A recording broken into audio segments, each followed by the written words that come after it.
Shalom peuple de Dieu, j'espère que vous allez bien.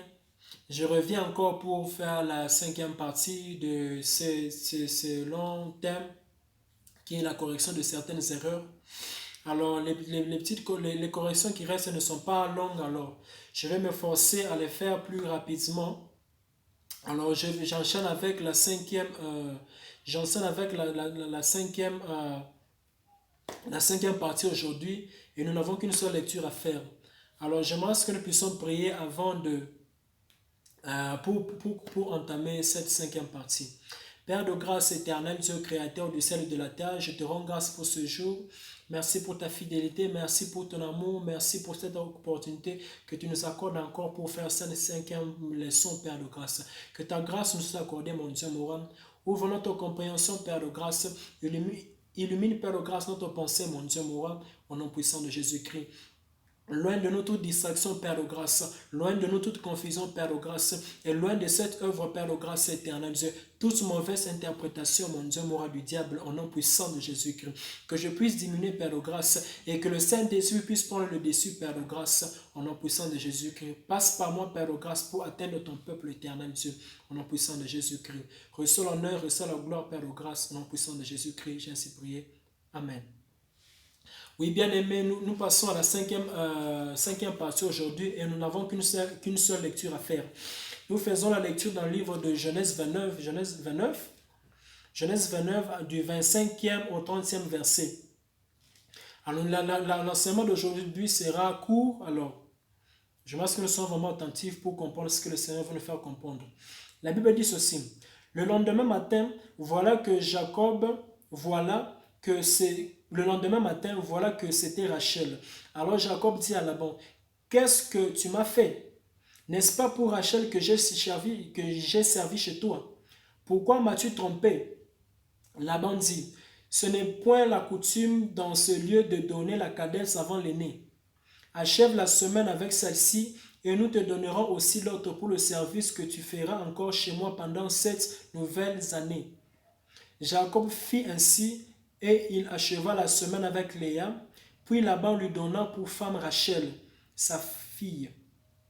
Et Laban donna pour servante à Rachel sa fille, Bila, sa servante. Jacob alla aussi vers Rachel, qu'il aima plus que Léa. Et il servit encore chez Laban pendant 7 nouvelles années. Oui, bien aimé dans le Seigneur, Dieu m'envoie corriger cette erreur que nous avons toujours eue dans la compréhension de cette partie des Écritures. Nous savons tous que Jacob dit qu'il a servi pendant 20 ans chez Laban. Il a servi 14 ans pour les femmes et 6 ans pour les troupeaux. En tout 20 ans. Mais il y a toujours une erreur dans la compréhension. Nous pensons que c'est après 14 ans que Jacob a reçu Laban. Je m'excuse. Nous pensons que c'est après 14 ans que Jacob a reçu Rachel. Or que ce n'est pas le cas. C'est pourquoi Dieu m'envoie avec cet enseignement pour nous faire comprendre ce qui s'était réellement passé. Et déjà, avant d'expliquer cela, j'aimerais que nous puissions remonter encore plus loin pour d'abord connaître ce qui s'est passé avec Jacob. Tous nous savons ce qui s'est passé avec Jacob, l'histoire de la bénédiction qu'il devait recevoir, la bénédiction qu'il a reçue de Dieu, selon que Dieu avait d'abord parlé à sa mère Rebecca, et puis la bénédiction qu'il a reçue la bénédiction de Dieu qui venait d'Abraham, qui est passé par Isaac et que Isaac a transmis à Jacob. Alors, qu'est-ce qui s'est passé? Lorsque nous lisons, lorsque Dieu ouvre notre compréhension, nous allons comprendre que le fait que Laban puisse dire à Jacob qu'on ne donne pas la cadette avant l'aîné, si nous essayons vraiment de comprendre ça, lorsque Dieu ouvre notre compréhension, nous allons voir que ce n'était pas vraiment une coutume. C'était juste une stratégie que Laban avait utilisée pour retenir Jacob afin qu'il puisse lui servir le plus long que Jacob ne s'attendait. Car ce qui se passe, regardez déjà, Jacob c'est une personne bénie. Et il vient chez Laban, il sert pendant 7 ans. Et Laban se rend compte que ce garçon ici est béni. Donc si je peux encore le retenir, ça veut dire que je serai plus béni que je le suis, mais que je le suis maintenant. C'est alors que Laban va utiliser cette stratégie selon laquelle on ne donne pas la cadette avant l'aîné.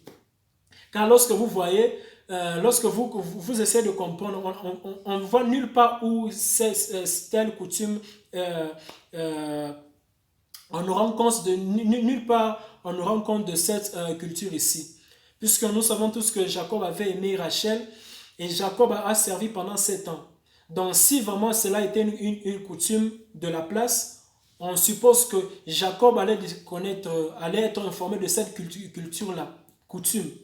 Et j'assume aussi que Rachel lui aurait informé que chez nous, ça se passe ainsi, ainsi. Mais nulle part cela est mentionné. C'est sur base de ça que le Seigneur me fait comprendre que c'était juste une stratégie que Laban avait utilisée pour retenir Jacob, car il voyait que Jacob était vraiment béni et qu'en l'ayant pendant longtemps, Laban serait plus riche. Donc c'est la première stratégie, c'est la stratégie que Laban avait utilisée. Et pour comprendre que c'est une stratégie, vous allez vous rendre compte que lorsque Jacob se plaint du coup que Laban lui fait, qu'est-ce que Laban fait? Il lui dit, ok, Laban maintenant négocie avec lui.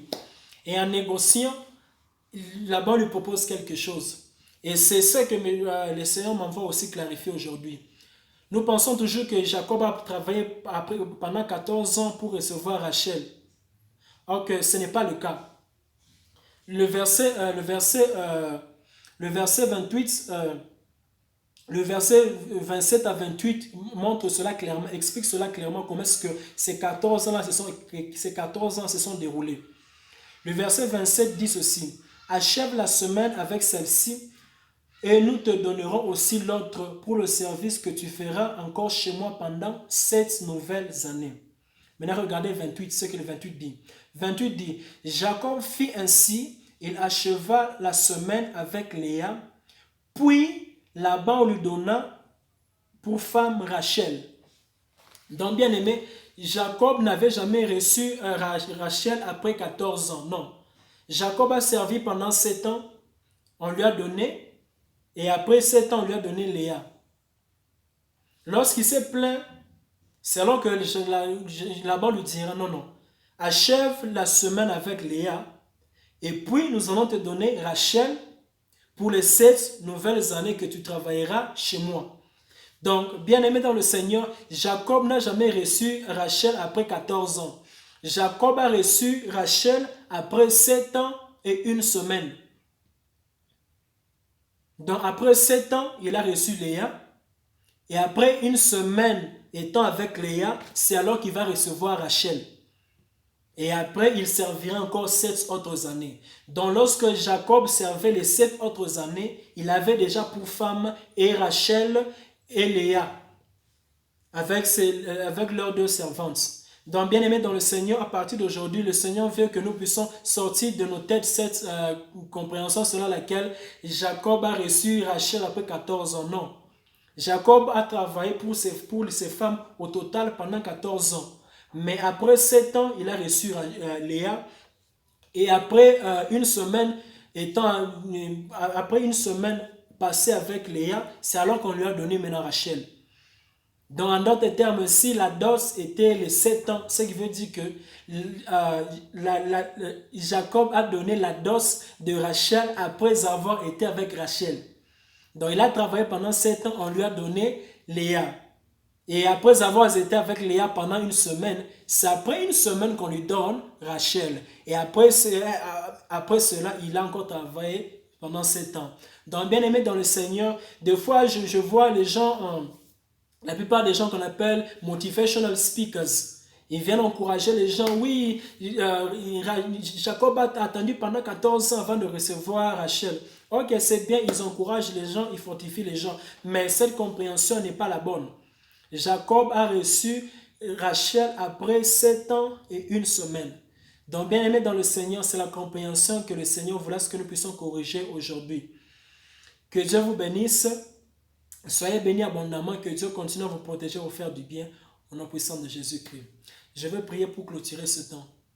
Père de grâce, nous te remercions, nous te rendons grâce, Père de grâce, pour cette nouvelle compréhension, nouvelle façon de voir les choses que tu nous accordes, Père de grâce. Merci pour tout, éternel Dieu, mon roi, au nom puissant de Jésus-Christ. Bénis tout un chacun de nous, Père de grâce, et permets que cette parole puisse demeurer dans nos cœurs, au nom puissant de Jésus-Christ. J'ai ainsi prié. Amen. Peuple de Dieu, soyez bénis et demeurez bénis. Contactez-nous au cas où vous aurez des questions, des préoccupations, des suggestions à faire. Et pour toute personne qui veut nous contacter pour contribuer à l'avancement de cette œuvre, soyez libre, soit faites-le soit par email, soit par le numéro qui s'affiche au bas de vos écrans. Cela va nous aider à améliorer la qualité du travail puisque notre Dieu est un Dieu de l'excellence et nous devons exceller dans ce que nous faisons pour notre Seigneur. Que Dieu vous bénisse, peuple de Dieu. Shalom.